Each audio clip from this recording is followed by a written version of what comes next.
Le New Concept Sport Running Mag vous est présenté par ASICS.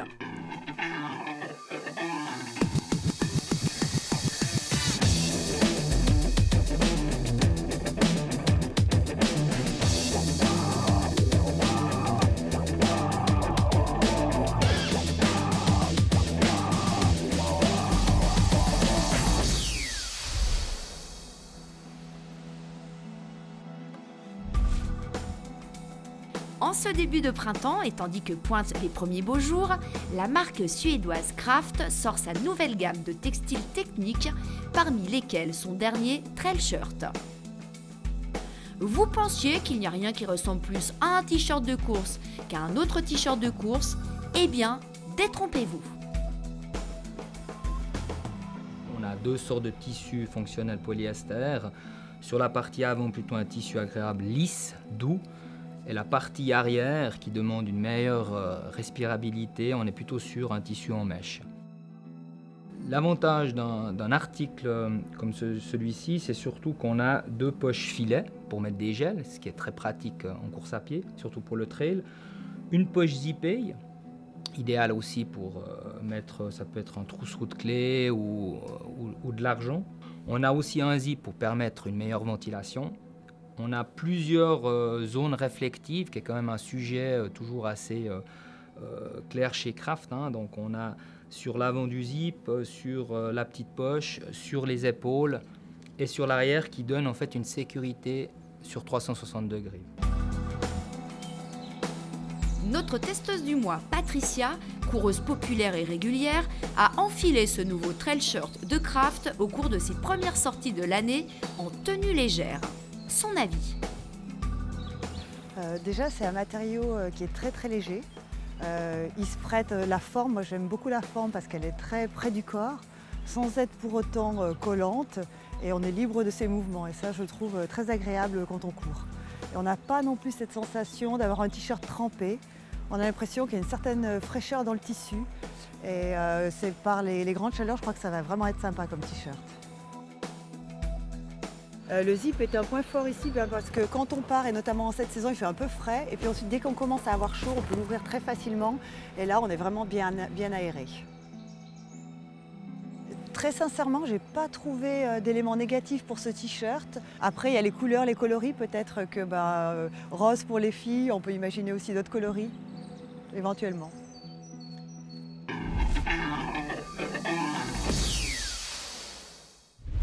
Difficile de parler de façon à la fois synthétique et vulgarisée de la posturologie, une approche pluridisciplinaire visant à comprendre et guérir certaines pathologies graves, comme par exemple le mal de dos, en parlant de l'analyse des déséquilibres posturaux chroniques.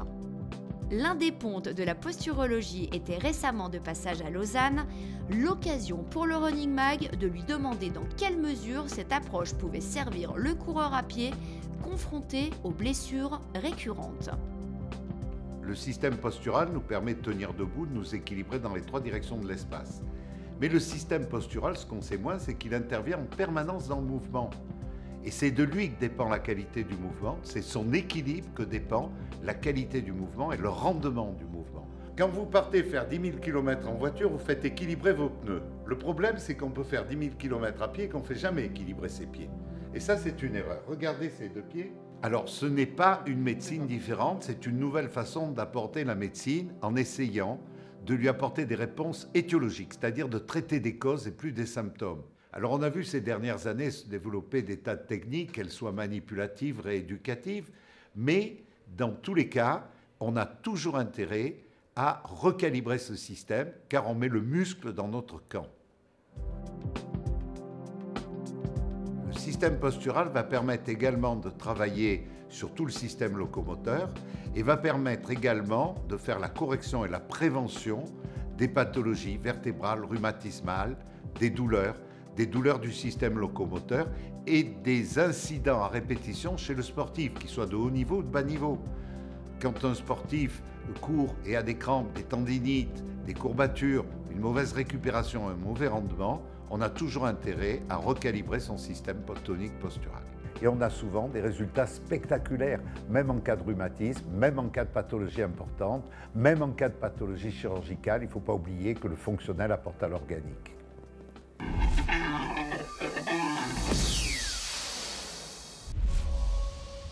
La Saucony Triumph est un modèle qui, au cours des années récentes, s'est imposé comme une valeur dans la catégorie des chaussures d'entraînement très confortables et amortissantes. Depuis sa toute première version, il y a maintenant 11 ans, le modèle n'a cessé d'évoluer sur le plan technologique. Passage en revue des innovations de la version 2015, à l'heure où la nouvelle Triumph, dénommée ISO, est de sortie. Alors la grande nouveauté, la nouvelle caractéristique, c'est en fait l'empeigne, le maintien du pied. C'est une nouvelle technologie qui tient vraiment bien le pied tout en ayant une légèreté et un confort vraiment optimal. Et le petit plus encore, ils ont mis des zones réflectes qui sont vraiment très intéressantes pour les gens qui vont courir le soir ou le matin très tôt. Le principal point fort de la Triumph reste son confort. Confort pourtant associé par le passé à une chaussure un peu lourde, massive, mais désormais beaucoup plus déroulante et légère grâce à de nouveaux matériaux et au fameux Power Grid. Quant au point plus faible, toujours selon notre technicien Cédric Béchir. Les points négatifs, j'en ai pas tellement trouvé, mis à part ça sera pas une chaussure à mon avis pour des pieds étroits. Sur l'avant du pied, elle est relativement large. Et aussi actuellement au niveau de son prix, je trouve quand même aussi elle se situe à équivalence avec une ASICS Nimbus. Donc on est au niveau haut de gamme dans les prix les plus hauts. Au niveau retour client, c'est vraiment ce nouveau système ISOFIT. Donc au niveau de l'empeigne du pied, elle donne un très très bon maintien et un confort. Donc on se sent vraiment super bien tenu sans que ça écrase le pied. Donc ça, c'est vraiment, à mon avis, ils ont fait assez fort là-dedans. Il faudra aussi voir au niveau durée de vie. Ça a l'air quand même assez léger. Donc ça, on n'a pas encore un retour par rapport à la durabilité.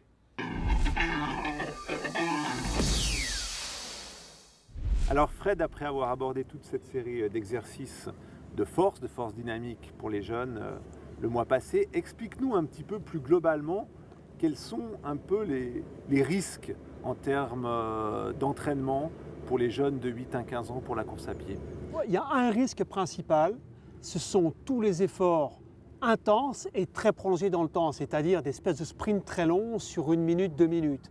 Ça n'est pas très intéressant, et d'autant plus que ces jeunes ne sont pas équipés au niveau de leur métabolisme pour pouvoir assumer efficacement ce type d'exercice, c'est-à-dire des exercices que nous on qualifie d'exercices lactiques.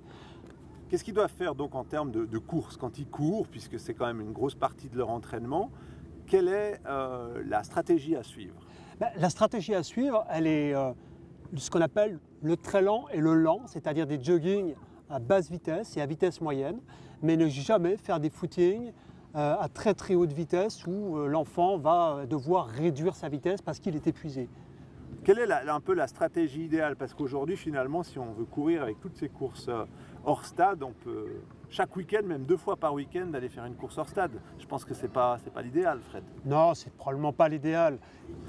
L'enjeu, lorsqu'il s'agit d'entraîner et de soutenir des jeunes dans leur activité physique, et notamment dans la course à pied, c'est d'éviter évidemment le mécanisme de saturation psychologique, mais aussi physiologique.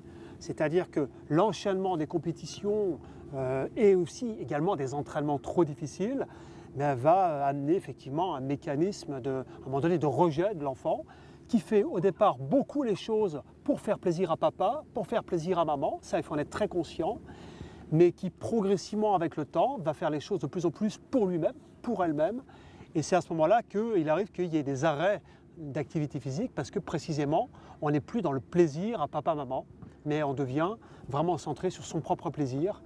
Et si on a trop entamé ce plaisir-là dans la jeunesse, eh bien on va malheureusement vers un arrêt momentané de l'activité physique chez ces jeunes.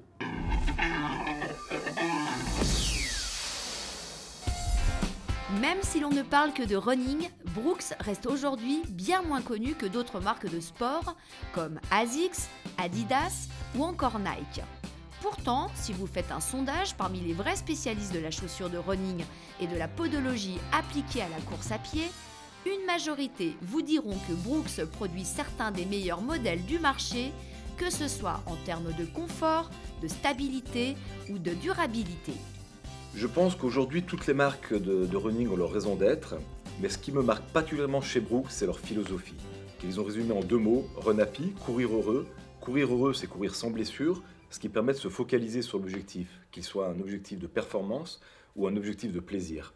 Et pour arriver à ce résultat, ils ont basé toute leur stratégie, marketing et scientifique, sur une haute technologie. En matière de technologie, Brooks a un pédigré impressionnant. Plus que centenaire, l'histoire de la marque est surtout jalonnée par de grandes inventions ayant révolutionné la chaussure de course à pied. En 1975, Brooks est la première à utiliser les mousses amortissantes en acétate de vinyle ou EVA qui deviendront un standard de l'industrie. En 1977, elle conçoit la toute première chaussure de course qui prenne en compte la surpronation. Et enfin, en 1987, elle introduit la première ligne de chaussures qui répond à l'anatomie du pied féminin. On va retrouver dans la marque Brooks des modèles référents qui durent dans le temps, qui ont peu changé avec les années finalement, mais qui sont vraiment des poids lourds du running. Des modèles qui durent dans le temps, avec des grands impacts et des grands points forts technologiques.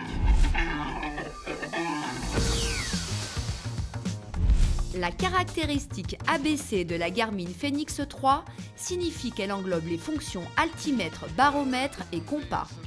Il fallait donc répondre à la question du mois passé et le regagnant de la Garmin Fenix 3 d'une valeur de 559 francs est Cédric Delémont d'Orbe.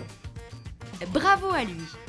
Ce mois, vous avez l'occasion de gagner 2 paires de chaussures de Running Brooks en répondant à la question suivante. La marque américaine Brooks est plus que centenaire. À quelle année remontent ses débuts? A. 1915, B. 1914, C. 1913. Envoyez dès maintenant votre réponse avec vos coordonnées complètes à l'adresse mag@ncsport.ch.